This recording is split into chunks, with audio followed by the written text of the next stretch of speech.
Good morning दोस्तों, मैं नितिन स्वागत करता हूं आपका स्टडी क्वाइन लर्निंग पर। तो दोस्तों, पिछली क्लास में हम लोगों ने बिजनेस स्टैटिक्स स्टार्ट किया था, जिसका first chapter introduction of statics हम लोग पढ़ रहे थे। चलिए आज हम लोग आगे बढ़ते हैं। लास्ट क्लास में हम लोगों ने कॉन्सेप्ट नंबर 1 किया था, ये देखिए। तो लास्ट क्लास में हम लोगों ने कॉन्सेप्ट 1 स्टार्ट किया था। कॉन्सेप्ट 1 में हम लोगों ने पढ़ा था explain the meaning of statics and also define the term of statics, and second point था characteristics of statics। हाँ सर, पढ़ा तो था। चलिए आज हम लोग कॉन्सेप्ट नंबर 2 स्टार्ट करेंगे। कॉन्सेप्ट नंबर 2 है हमारा scope of statics and function of statics. इन दो कॉन्सेप्ट को कंप्लीट करने के बाद हमारा फर्स्ट चैप्टर कंप्लीट हो जाएगा, और फिर आज ही हम इसका एक एमसीक्यू का वीडियो भी बनाएंगे जो आपके एग्जाम्स में आपकी हेल्प करेगा। अच्छा सर, तो आइए देखते हैं स्कोप ऑफ स्टैटिक्स क्या है। बच्चों, स्कोप ऑफ स्टैटिक्स को 3 पार्ट में डिवाइड किया गया है। फर्स्ट है हमारा स्टैटिकल मेथड्स, सेकंड है क्लासिफिकेशन ऑफ स्टैटिक्स, और थर्ड है हमारा application of statics. Statical method में हम लोग स्टैटिक्स के मेथड पढ़ेंगे। बताया था ना मैंने लास्ट क्लास में, science statics is a science. वो साइंस क्यों है? क्योंकि उसमें कुछ मेथड्स हैं। अच्छा सर, फिर हम लोग स्टैटिक्स के कुछ टाइप्स देखेंगे। स्टैटिक्स जनरली कितने प्रकार की होती है, उसको कैसे क्लासिफाई किया गया है, और फिर हम लोग स्टैटिक्स के यूज देखेंगे। एप्लीकेशन यानी प्रयोग, इसका हो गया प्रकार,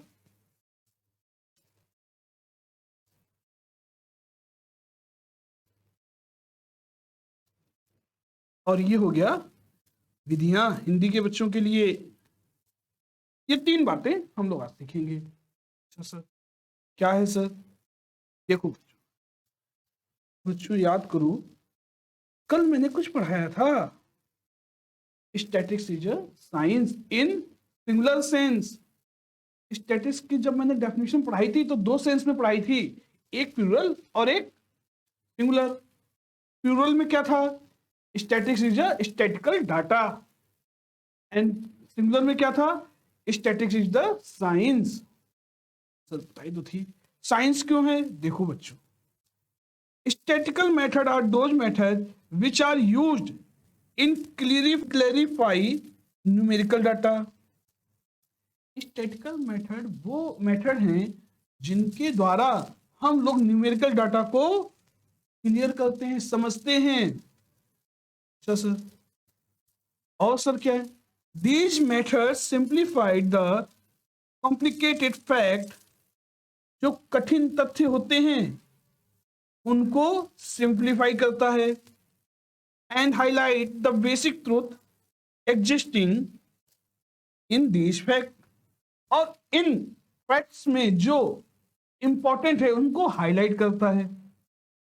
तो सर समझ नहीं आया? अच्छा कोई बात नहीं।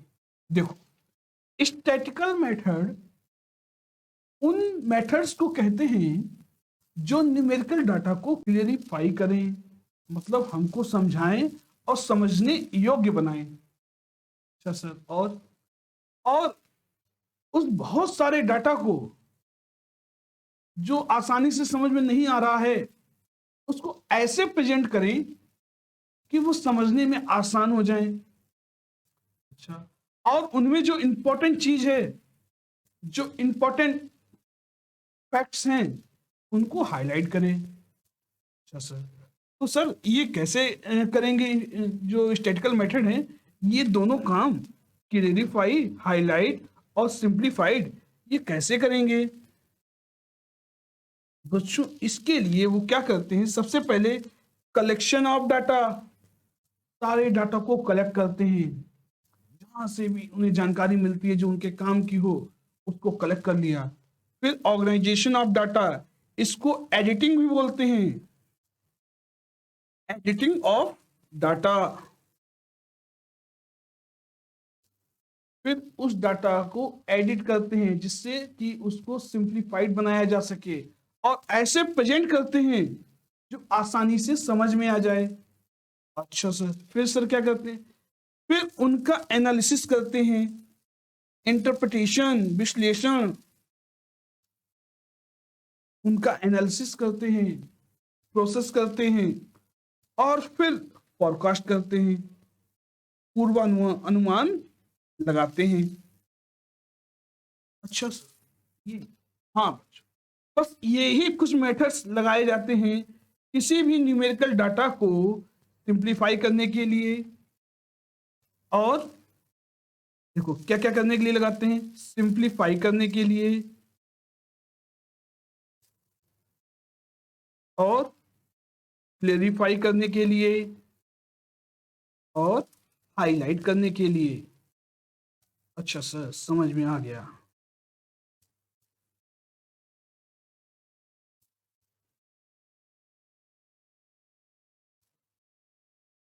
कुछ समझ में आया? हाँ, सर।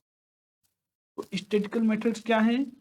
ऐसी विधियां जो किसी न्यूमेरिकल फैक्ट को समझने योग्य बनाते हैं, आसान बनाते हैं और इंपॉर्टेंट तथ्य निकालने के काम आते हैं।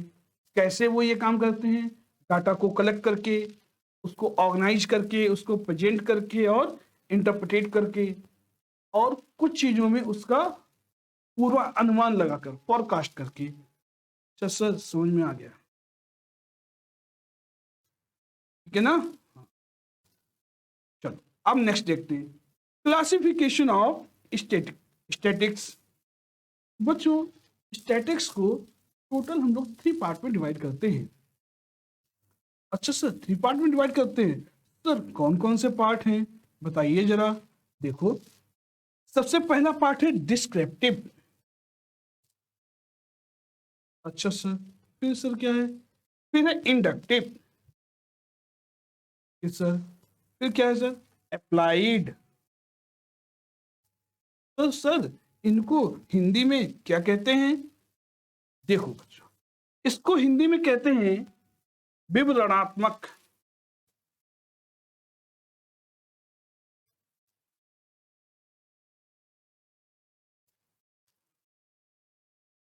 सांख्यिकी। अच्छा सर, इंडक्टिव को क्या कहते हैं? इसको कहते हैं निष्कर्षात्मक।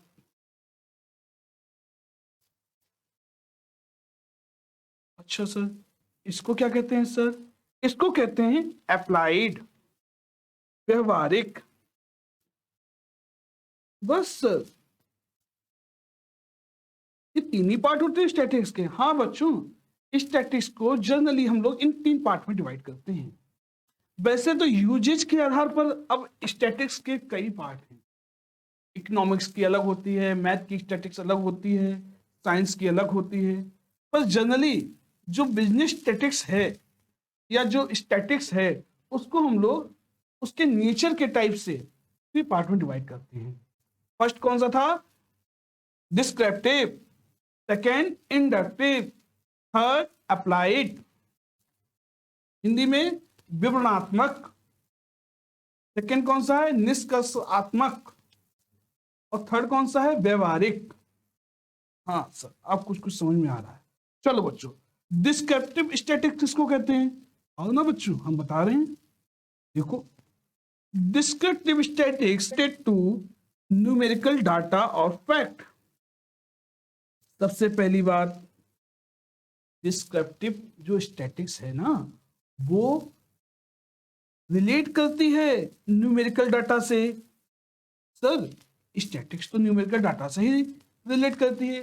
हाँ बच्चों, descriptive statics specially numerical data ही है।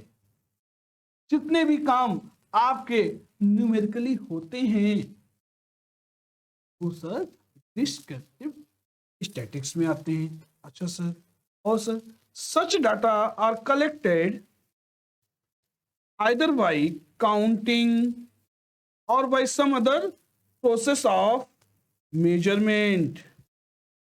मेजरमेंट मतलब मापना, काउंटिंग मीन्स गिनना। मतलब ये जो सारा डाटा हम लोग कलेक्ट करते हैं वो ऐसी जगह से कलेक्ट करते हैं जहां पर गिनने का या मापने का काम होता है। तो कैसे? जैसे हम एज का एक डाटा बना रहे हैं कि बीकॉम में किस एज के बच्चे ज्यादा होते हैं। अच्छा सर। या फिर हमने गरीबी रेखा से नीचे और गरीबी रेखा से ऊपर वाले लोगों का एक डाटा बनाया, उसमें भी हमने उनकी इनकम को नापा। यानी जितना भी काम मापने का होता है, गिनने का होता है, वो सब क्या है? Descriptive statics. अच्छा सर, तो दो बातें हो गई। पहला तो डिस्क्रिप्टिव स्टैटिक्स में न्यूमेरिकल डाटा होता है। हाँ सर। दूसरा, वो काउंटिंग के जरिए से डाटा मिलता है या फिर मेजरमेंट से मिलता है। अच्छा सर, ठीक है। और क्या sir? They may be related to the universe for any subject और may be obtained by sampling process. बच्चों, यूनिवर्स का मतलब होता है टोटल डाटा। आपके पास जो तथ्य हैं उनसे रिलेटेड करने वाला टोटल डाटा को हम लोग स्टैटिक्स में यूनिवर्स बोलते हैं। जैसे भारत में पुरुषों की संख्या कितनी है? तो बच्चों, भारत में जितने भी पुरुष हैं वो पूरा हमारे लिए क्या हुआ? वो टोटल डाटा हमारे लिए यूनिवर्स हो गया। तो उसमें से कुछ लोगों का डाटा निकाल लेना, किन्हीं कारणों से निकाल लेना, वो क्या है? सैंपलिंग। भाई अब जितने भी पुरुष हैं उन सबका तो एज का हम लोग एनालिसिस नहीं कर सकते हैं। ऐसा करते हैं कि कुछ विशेष गुण वाले व्यक्तियों का हम डाटा निकालें। जैसे ऐसे लोगों का डाटा निकालते हैं जिनकी इनकम पर मंथ 1 लाख से ज्यादा है या कम है। यानी एक स्पेशल फैक्टर के अंतर्गत हम लोग उसमें सैंपलिंग प्रोसेस से उस पूरे यूनिवर्स यानी उस पूरे डाटा से कुछ चीजों को कलेक्ट कर लें। अच्छा सर, ठीक है। तो पहला क्या हो गया? जो भी डाटा है डिस्क्रिप्टिव स्टैटिक्स में वो न्यूमेरिकल फैक्ट होना चाहिए, काउंटिंग और मेजरमेंट से वो डाटा कलेक्ट किया होना चाहिए, और वो डाटा पूरे यूनिवर्स से रिलेट करेगा, पर उसका जो कुछ सैंपल है वो हम प्रोसेस के लिए ले सकते हैं।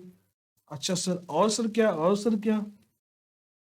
देखो बच्चों, these data can give answer of certain questions or can be used as a raw material for other statistical methods।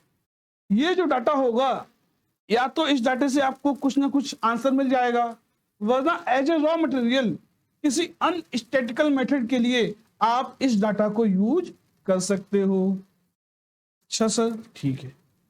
बच्चों, अभी हमने जो पहले कुछ बातें की थी, कलेक्शन ऑफ डाटा, प्रेजेंटेशन, इन सब मेथड्स का यूज हम लोग इसी डिस्क्रिप्टिव स्टैटिक्स में करते हैं। जैसे these methods include editing of data, classification, tabulation, diagramic and graphical presentation, measure of center tendency, measure of dispersion और correlation। यानी हम लोगों का सारा सिलेबस बच्चों डिस्क्रिप्टिव स्टैटिक्स है। बात समझ में आई? हाँ सर, समझ में आई। चलो, अब बच्चों बात करते हैं इंडक्टिव स्टैटिक्स की। अच्छा सर, इंडक्टिव स्टैटिक्स क्या है? बच्चों, जनरली क्या होता है कि सारे यूनिवर्स से कुछ सैंपल हम लोग कलेक्ट कर लेते हैं और ये मान लेते हैं कि वो सारा का सारा सैंपल पूरे यूनिवर्स को डिफाइन कर रहा है। अच्छा सर, हाँ। जब हम लोगों के पास बजट कम होता है टाइम कम होता है, तब हम स्टैटिक्स का सहारा लेते हैं। All those methods are placed in it which help in making generalization about the population or universe। बच्चों, यूनिवर्स को पॉपुलेशन भी कहते हैं। आपका जो टोटल डाटा है उसको पॉपुलेशन या यूनिवर्स कहते हैं।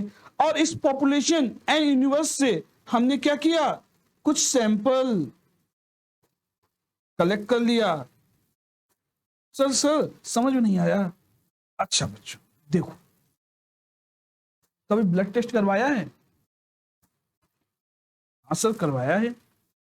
बच्चों, आपकी बॉडी में जितना का जितना ब्लड है वो टोटल डाटा है आपका, और उसको हमने क्या मान लिया, यूनिवर्स।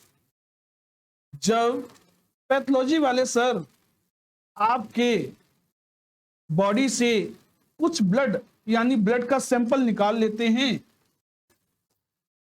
वो उस पूरे यूनिवर्स को डिफाइन करता है। मतलब ये कि जब आपकी बॉडी का चेकअप करना होता है तो वो आपकी बॉडी से सारा का सारा ब्लड नहीं निकालते, उस बॉडी से कुछ सैंपल निकाल लेते हैं। अरे सर समझ में आ गया? आ गया? हाँ बच्चों, खून खराबा करवाने के बाद ही तुमको समझ में आता है। चल, तो इंडक्टिव स्टैटिक्स में हम लोग क्या करते हैं, पूरे यूनिवर्स से कुछ सैंपल ले लेते हैं और उसी के आधार पर कोई डिसीजन निकाल लेते हैं। अच्छा, it include the process of drawing proper and rational conclusion. काल्पनिक निष्कर्ष, रेशनल मतलब काल्पनिक, निष्कर्ष कंक्लूजन अबाउट द यूनिवर्स मतलब पूरे यूनिवर्स का सैंपल लेकर हम एक डिसीजन ले लेते हैं। On the basic of analysis of sample making estimate, कुछ अनुमान लगाने के लिए, and various method of decision making. मतलब ये कि कुछ निष्कर्षों के लिए एक सैंपल को मैंने ले लिया और उसी से हमने कुछ निष्कर्ष निकाल लिया, कुछ डिसीजंस निकाल लिए। ये हो गई हमारी स्टैटिक्स। ध्यान दो बच्चों, पहले वाले में हम पूरे यूनिवर्स का परीक्षण करते थे और उसमें कभी कभार कुछ डाटा ले लेते थे, कुछ सैंपल ले लेते थे, पर इंडक्टिव में हम लोग सिर्फ सैंपल पे काम करते हैं। अच्छा सर, हाँ। अब बात करते हैं अप्लाइड स्टैटिक्स की। क्या है सर अप्लाइड स्टैटिक्स? क्या है बच्चों, जब किसी निश्चित उद्देश्य के लिए हम स्टैटिक्स के मेथड्स को, उसकी टेक्निक्स को यूज करते हैं, किसी स्पेशल टेक्निक को या मेथड को हम लोग किसी एक उद्देश्य के लिए, किसी प्रॉब्लम को सॉल्व करने के लिए यूज करते हैं, तो उसको हम लोग कहते हैं अप्लाइड स्टैटिक्स। अच्छा सर, हाँ। It involves application of statical methods technique to the problem and actual fact. For example, हमारी नेशनल इनकम क्या है, जब हम इसके लिए कुछ स्टैटिकल डाटा का यूज करें तो वो स्टैटिक्स कौन सी होगी, व्यवहारिक अप्लाइड स्टैटिक्स। फिर इंडस्ट्रियल और एग्रीकल्चर प्रोडक्शन, हमारी जनसंख्या कितनी है, पॉपुलेशन कितनी है, प्राइस किसी प्रोडक्ट का क्या रखा जाए। जब एक निश्चित प्रॉब्लम को सॉल्व करने के लिए या एक निश्चित ऑब्जेक्टिव के लिए हम लोग स्टैटिकल मेथड को यूज करें तो वो हमारा कौन सा स्टैटिक्स होगा, अप्लाइड मेथड, अप्लाइड स्टैटिक्स। अच्छा सर, तो बात समझ में आ गई? हाँ सर समझ में आ गई। देखो बच्चों, हमको कॉन्सेप्ट नंबर 1 था हमारा स्कोप ऑफ स्टैटिक्स, जिसको मैंने 3 पार्ट में डिवाइड किया था, statical method, classification of statics और application of statics.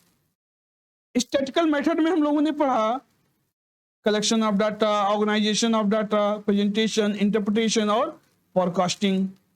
Statical method में हम लोग क्या करते हैं, न्यूमेरिक फैक्ट को क्लियरिफाई करते हैं, सिंप्लीफाई करते हैं और हाईलाइट करते हैं। अच्छा सर, ये तो हो गया। हाँ सर, हो गया सर। इसमें इसमें हरा झंडा बना दो, हरा झंडा बना दें। देखो बच्चों, हरा झंडा। फिर बच्चों हम लोगों ने क्या पढ़ा था, क्लासिफिकेशन ऑफ स्टैटिक्स। वो क्या था बच्चों, क्लासिफिकेशन ऑफ स्टैटिक्स में हम लोगों ने 3 स्टैटिक्स की बात की थी, डिस्क्रिप्टिव, इंडक्टिव और अप्लाइड। डिस्क्रिप्टिव में क्या था, न्यूमेरिकल डाटा था। हाँ बच्चों, न्यूमेरिकल डाटा तीनों में ही होता है, पर इसमें उस न्यूमेरिकल डाटा को क्लेरिफाई किया जाता है। इसमें न्यूमेरिकल डाटा वो होता है जिसमें हम लोग कोई मेजरमेंट या फिर कुछ काउंटिंग का काम करते हैं। अच्छा सर, और सैम्पलिंग प्रोसेस भी होता है, पर ज्यादातर हम लोग पूरे यूनिवर्स पे काम करते हैं। अच्छा सर, और इसमें डिस्क्रिप्टिव में जो डाटा हम लोग तैयार करते हैं वो एज ए रॉ मटेरियल भी हम किसी और स्टैटिकल मेथड के लिए यूज कर सकते हैं। अच्छा सर, और बच्चों ये जो collection of data, organisation, presentation, interpretation, forecasting, ये सब हमारा डिस्क्रिप्टिव स्टैटिक्स में आता है। हम लोग बीकॉम फर्स्ट सेमेस्टर में जो स्टैटिक्स पढ़ रहे हैं वो डिस्क्रिप्टिव स्टैटिक्स है। Measurement of centre tendency, dispersion, correlation, ये सब डिस्क्रिप्टिव स्टैटिक्स है। अच्छा सर, सेकंड में था इंडक्टिव स्टैटिक्स। इंडक्टिव में हम लोग पूरे यूनिवर्स से कुछ सैंपल ले लेते हैं, जैसे ब्लड आपकी बॉडी से ले लिया जाता है। हाँ, लिख दिया बच्चों, क्योंकि आपको जब ये पढ़ोगे तब याद आ जाएगा। और इस सैंपल से हम लोग पूरी बॉडी के कुछ निष्कर्ष निकालते हैं कि इनका ब्लड ग्रुप क्या है, इनको क्या दिक्कत है। अरे नहीं, बीमारियों का नाम नहीं लेंगे। अच्छा, फिर थर्ड था अप्लाइड स्टैटिक्स। इसमें हम लोग किसी एक ऑब्जेक्टिव के लिए या किसी प्रॉब्लम को सॉल्व करने के लिए स्टैटिकल मेथड्स का यूज करते हैं। हाँ, जैसे नेशनल इनकम कितनी है, पॉपुलेशन कितनी है, हमारा इंडस्ट्रियल या एग्रीकल्चर प्रोडक्शन कितना हुआ, इन सब के बारे में बात करेंगे। अच्छा, अब बच्चों ये लो, क्लासिफिकेशन ऑफ स्टैटिक्स भी हो गया, इसमें भी हरा झंडा बना ही देते हैं। लो लो लो, हो गया जी सर, हो गया। अब बात करते हैं हम लोग थर्ड की, एप्लीकेशन ऑफ स्टैटिक्स। सबसे इजी है बच्चों। इन स्टैटिक्स का हम लोग यूज कहां कहां करते हैं, तो बच्चों ध्यान देना, ऐसा कोई एरिया बचा ही नहीं जहां पर हम लोग स्टैटिक्स को यूज ना करें। आप इकोनॉमिक्स में जाओगे स्टैटिक्स पढ़ोगे, मैनेजमेंट में जाओगे स्टैटिक्स पढ़ोगे। सर इकोनॉमिक्स में क्यों पढ़ेंगे, मैनेजमेंट में क्यों पढ़ेंगे? बच्चों इकोनॉमिक्स में आप लोग डिमांड एंड सप्लाई पढ़ते हो। सर पढ़ते हैं, वहां पर मीन मीडियन मोड भी आपको पढ़ना पड़ेगा। अच्छा सर, हाँ, तो वहां पे पढ़ोगे। बिजनेस मैनेजमेंट में आप लोग जो आपके पर्सनल्स हैं, आपके कर्मचारी हैं, उनका हिसाब किताब रखोगे। हाँ सर रखेंगे, वहां पर भी पढ़ोगे। मैथमेटिक्स में भी आप लोग पढ़ोगे, एस्ट्रोनॉमी में भी पढ़ोगे, साइकोलॉजी में भी पढ़ोगे, सोशियोलॉजी में भी पढ़ोगे, केमिस्ट्री में भी पढ़ोगे, फिजिक्स में भी पढ़ोगे, इंजीनियरिंग में भी पढ़ोगे और मेडिकल साइंस में भी पढ़ोगे। अच्छा सर, हाँ बच्चों, इसीलिए तो कहते हैं कि बिजनेस स्टैटिक्स यूनिवर्सल है, सार्वभौमिक है, हर जगह है। हाँ, यहां तक कि स्टैटिक्स की इंपॉर्टेंस इतनी ज्यादा है कि कई सारे क्षेत्रों में स्टैटिक्स ने अपना खुद का एक एरिया बना लिया, खुद का एक सब्जेक्ट बना लिया। जैसे कॉमर्स में स्टैटिक्स क्या है, बिजनेस स्टैटिक्स। हाँ, इसीलिए तो हम लोग पढ़ रहे हैं। अच्छा, इकोनॉमिक्स में क्या है, इकोनॉमिक्स स्टैटिक्स। सोशियोलॉजी में क्या है, सोशल स्टैटिक्स। बायोमेट्री, बायो का कोई सब्जेक्ट होगा। साइकोमेट्रिक्स, डेमोग्राफी, मैथमेटिकल स्टैटिक्स, यानी स्टैटिक्स हर जगह है, इनका यूज हर जगह है। अच्छा सर, हाँ समझ में आया कुछ? हाँ सर समझ में आ गया। चलो बच्चों एक कॉन्सेप्ट और पढ़ते हैं हम लोग। क्या सर? क्या? Function of statics.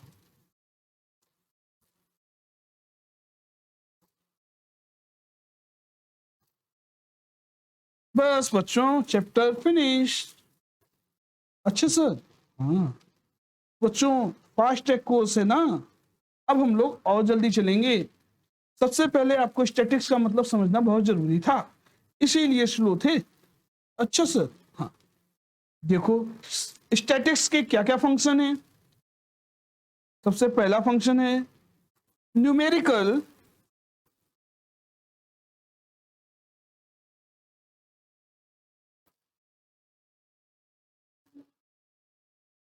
Expression of fact.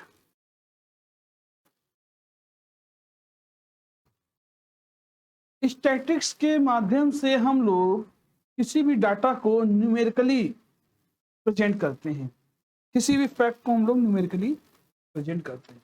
बच्चों अगर मैं आपसे कहूं मुझे बहुत तेज भूख लग रही है, बहुत तेज भूख लग रही है, आप क्या कहोगे? मैं कहूंगा बस तेज लग रही है भूख। मतलब ये कि अनिश्चित, उस भूख को माप नहीं सकते। हाँ सर, तो जिस चीज को हम लोग माप नहीं सकते उसका स्टेटिकली प्रेजेंटेशन भी नहीं कर सकते। हाँ सर, पर अगर मैं आपसे कहूं टोटल जो भूख लगती है किसी को भी, जो सबसे तेज भूख लगती है वो 10 है, और मुझे उस 10 में से 5 भूख लग रही है। कैसे सर कैसे? मान लो मैं 10 एप्पल या 10 सेब खा सकता हूं एक बार बहुत तेज भूख लगने पर। तो आपने पूछा अच्छा आपको भूख लग रही है, कितने सेब लाए जो आप की भूख शांत हो जाएगी? तो मैं कहूंगा 5 ले आओ, मैं पेट भर जाएगा मेरा। मतलब ये मुझे टोटल जो भूख लग सकती थी वो 10 थी, और उसमें से बस मुझे आधी भूख लग रही है। बात समझ में आई? हाँ सर समझ में आई। यानी ये कि स्टैटिक्स से आप लोग किसी भी डाटा को न्यूमेरिकली प्रेजेंट कर सकते हो। हाँ सर सही बात है सर। चलो सेकंड फंक्शन क्या है? सेकंड फंक्शन है सेम, ब्लू चाहिए ना, सिंपल प्रेजेंटेशन। किसी भी डाटा को सिंपली प्रेजेंट करना स्टैटिक्स के थ्रू ही पॉसिबल है। अच्छा सा टेबल बनाओ, बढ़िया सा टेबल बनाओ। राम की एज 30 वर्ष, इनकम 2000 पर मंथ, खर्च 500 पर मंथ। यानी आप एक डाटा को बहुत ही सिंपल वे में प्रेजेंट कर सकते हो। श्याम, मोदी जी, योगी जी, इन सब की एज, इन सब की इनकम, इन सब के एक्सपेंसेस, ये सब आप कर सकते हो। कैसे? सिंपली प्रेजेंट कर सकते हो। हाँ सर समझ में आ गया। अच्छा और सर और क्या क्या हम लोग कर सकते हैं स्टैटिक्स से? देखो ना बच्चों, कंपैरिजन। जब तक आप डाटा को न्यूमेरिकली और सिंप्लीफाई करके नहीं रखोगे आप कंपैरिजन नहीं कर पाओगे। कंपैरिजन ऑफ फैक्ट, राम की इनकम ज्यादा है या श्याम की, राम बड़ा है या श्याम। तो ये सब आप कैसे कर सकते हो? स्टैटिकल डाटा से। अच्छा सर, सर और कैसे क्या फायदे हैं हमारे स्टैटिक्स के, और क्या क्या फंक्शन है? फोर्थ फंक्शन है बच्चों इस्टेब्लिशमेंट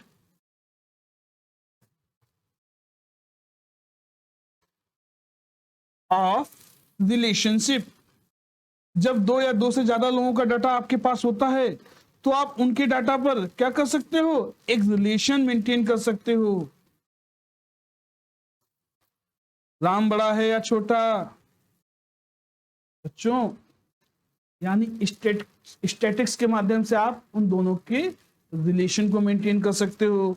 आप ये जान सकते हो कि राम और श्याम भाई हैं, छोटे बड़े भाई हैं, या फिर उनकी एज से जान पाओगे कि पिता पुत्र हैं। हाँ सर, बात तो सही है। और सर और क्या है, देखो ना बच्चों, स्टैटिक्स हमको हेल्प करती है, इसमें हेल्प करती है पॉलिसी बनाने में, help in formulation of policies.